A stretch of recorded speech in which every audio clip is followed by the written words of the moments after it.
Today I wanted to make something that draws inspiration from the Necronomicon, which I read a while ago, and it was a rather odd book to read.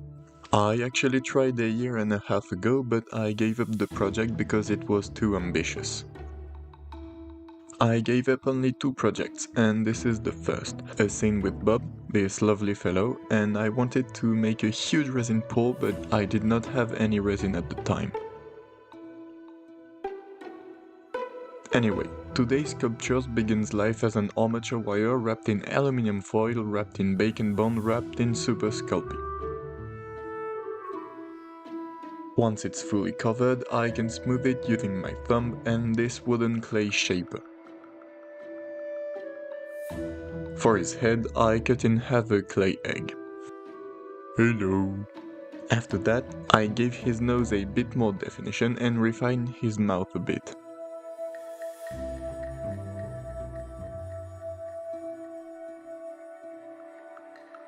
I could then select a pair of eyes from my box of spare eyes and teeth.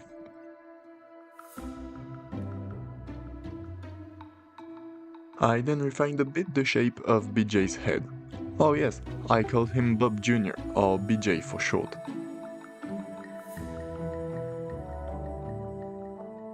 Once his eyeballs are in place, I can give BJ eye bags because he apparently has trouble sleeping.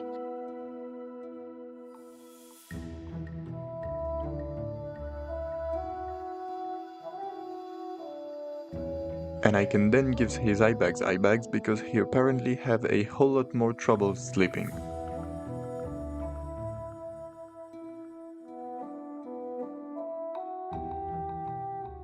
BJ's mouth is textured with a big ball stylus so as to give the inside of his mouth and inside of the mouth texture.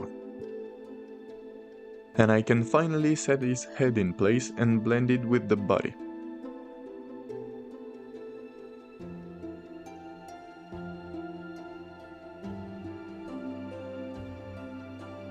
It's finally time to texture this blend body, beginning with extra long wormy dillies.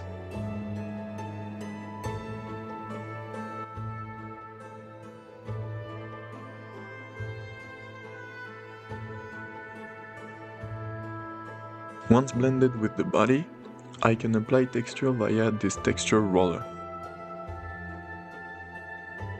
I can then put even more wormy dillies all over the body for added "oh wow, he really put effort in it" effect.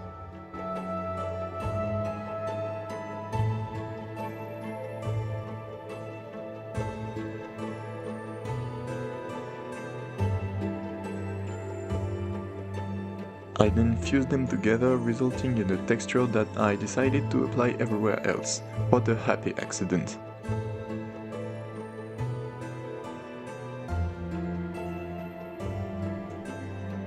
And of course I did not forget his head, for which I used this other texture roller. Now you may be asking yourself, "Self, why doesn't this snake have wings like any other?"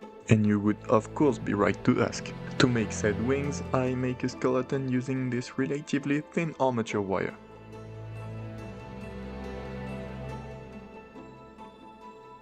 Then I cover one side in aluminum tape and the other in aluminum foil.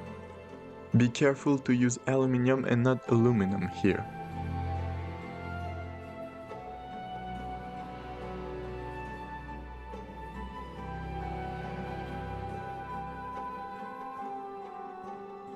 Once the wings are shimmering, I cut them in an unhealthy amount of bacon bond.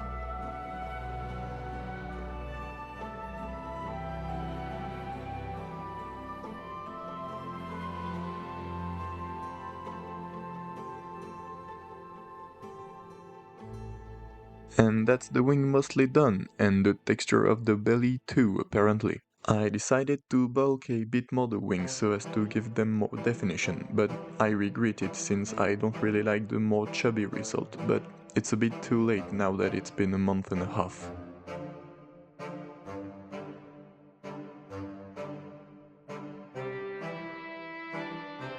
Anyway, BJ is now all but done and just needs color. That's why I gave him a non-color base coat. I painted him using mostly washes, a maroon one, a pinkish purple and a red brown.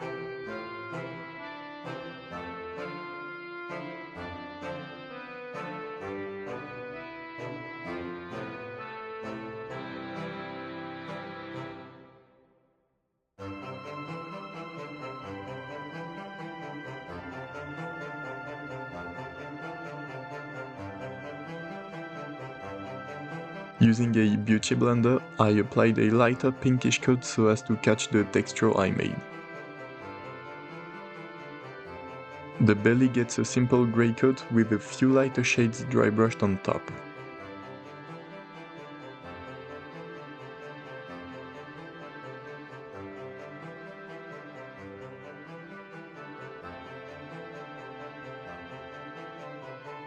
And finally, for the base, I glued XPS foam off cuts on a round base and applied the classic terrain goop made of water, plaster, paint and Mod Podge.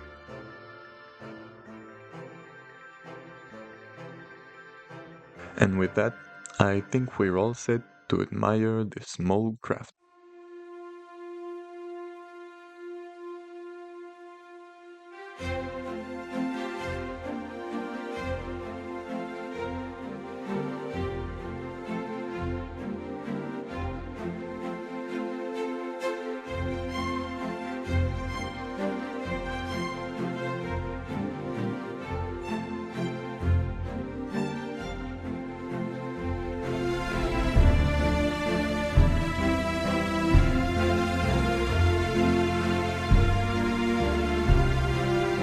I quite like the results. I like the more lively posture.